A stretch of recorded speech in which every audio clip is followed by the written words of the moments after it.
Hey, welcome back to Cause 3D. Today we're going to talk about weathering, especially weathering on R2, on a full-sized R2 unit.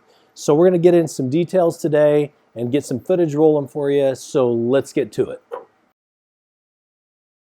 Weathering is one of those things, in my opinion, less is more. Sometimes when you get going on a weathering project, you have to be adaptive to it. You can't always just say, this is a photo I'm taking my reference from and I'm going to transfer it to what I'm working on. I highly recommend that you do have reference photos readily available for you. When you're working on a project, I had planned on doing a multiple coloring of this R2 unit. This is my back panel. What I did was I focused all my attention on the front of R2 and on the sides, because that's what people mostly see. So talking about different mediums for weathering, you've got anything from, if you're lucky enough to get a hold of some dirty down, this stuff is great. It is an acrylic based spray. It's water cleanup. You can use these to kind of spritz on a little bit of weathering where you want it. But dirty down's the easiest, quickest way to do it. Spray it on, wipe it off. Most of the time I'm very happy with the results of this product. Another way to do it is to use a water spray bottle. You can use Q-tips. You can use cosmetic wedges. These are especially my favorite on an R2 build because you've got the pointy end here, so you can get into more cracks and you need to get paint and grime into. So the wedges are really nice to use as well. And of course, just a good old-fashioned paper towel. I am a big fan of just multicolored acrylic paint. I usually start with my lightest color. Sometimes I go the opposite direction, start with my darkest color.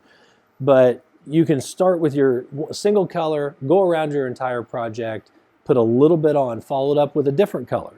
And you just slowly build that grime up. Sometimes I start with black, sometimes I finish it with black. It just depends on what kind of project I'm working on. And if you haven't seen any of our other videos, I've got multiple weathering projects that I've done over the years on the YouTube channel, so be sure to check those out. One other medium that you can use, Montana Paints actually makes this Mystic Black, and they've got multiple colors. And what this is a very thin black coloring that if you spray it on, now this of course is spray paint, so it's permanent, but it doesn't have much pigment in it. So when you spray it on, it actually adds some more of in the particular case of Mystic Black, it actually adds on more of a shadow effect. So you've got multiple things at your disposal. If you've never done weathering, my recommendation, start out with some acrylic paint. So let's talk about applying it with a paper towel to begin with.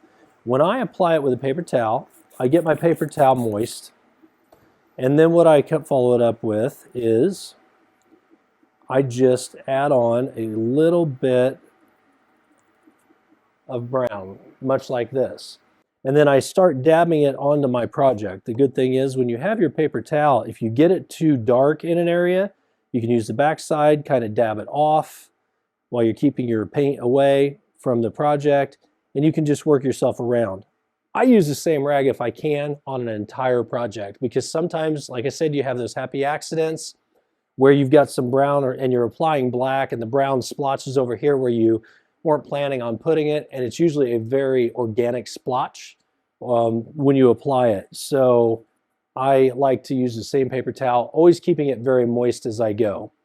Now I'm going to run some footage where I actually use the cosmetic wedges and my Q-tips to get into some more delicate areas. And I will say that when you are removing your weathering with your paper towel or whatever your rag or whatever you're using, you do want to splotch. You don't want to wipe very often. Wipe leaves streaks. We don't want streaks on a project. So I typically do a dab wipe, and it's almost a circular motion depending upon which direction I want it to go until I get it to where it looks good. So I'm going to hit you with some footage here of what I did on my R2, some time lapse, and we'll talk about it as we go along. As we get into this R2 weathering footage here, I just want to explain a little bit as we go what I'm using. So I'm starting with a Q-tip, and it has been dipped in black acrylic paint with some water added to it just to water it down a hair. And you don't want it too watery, but yet you just have to find that delicate balance. So you'll see as I'm applying it, I'm using a rag that I'm going to use through the entire build because I don't like to start with a clean, fresh rag except at the beginning of a project. And I'm just dabbing a little bit of paint on the end of my rag and then applying it to the body where natural dirt and grime would, naturally collect. So as I apply it with the makeup sponge that I have, I am actually just going back and lightly removing it. Remember, you can always add more if you decide you haven't put on enough, but it is a little bit difficult, especially when dealing with a white base. Sometimes it'll stain your base, so you do have to be mindful of that. Now you saw that I just dabbed on a bunch around the areas on the left front of the R2 there, and then I let it sit for just a minute to go ahead and kind of set. And the idea is any crack, cranny, nook, all that stuff, you want to make sure that that's where you get dirt built up. So working on this door that I'm working on right now, I made sure that the center of the door actually stayed pretty clean. The dirt and grime gets out in the edges of everything where it wouldn't naturally get rubbed off. So moving around to the legs, I will say that when you're working on the legs, I did one leg and then I immediately went over and did the other leg. I like to compartmentalize what I'm doing so that one doesn't get more weathered than the other one unintentionally.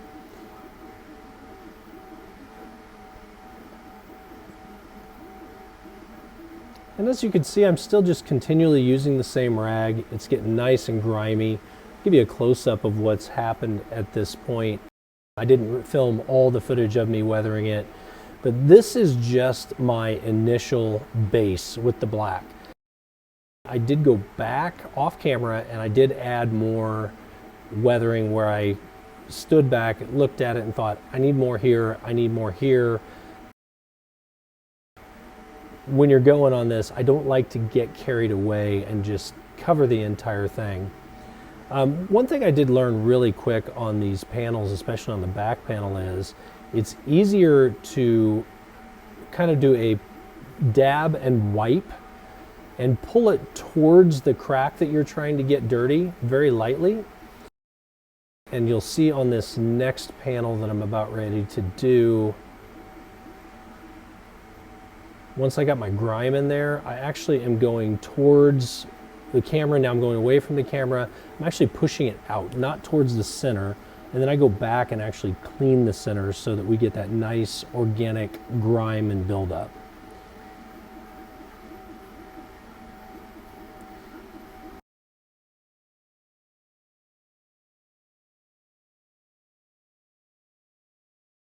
And this is one of those projects that when you're working on it, it's very subject to what you see. So if you're seeing in this and you're going, oh man, I wouldn't put that much black on him. I mean, that's just what I see when I look at it. I see a lot of dark, a lot of black. I didn't want to go with a lot of browns in this particular case because I was on a time crunch to get this done. And I have since gone back and actually added quite a bit of browns and yellows and even some grays to it.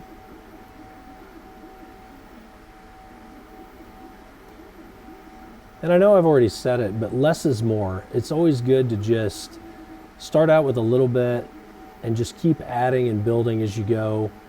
Sometimes you realize that if you're not careful, you can realize that you put way too much weathering in a project and you get done and you go, wow, that thing is way dirtier than I expect it to be. And when you start to try to clean it off, you just end up with a huge mess because these paints do wipe off, but not very easily off of a white base.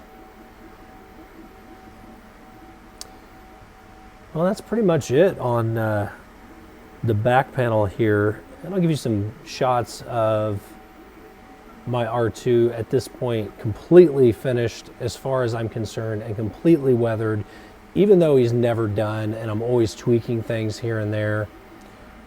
This is a good start.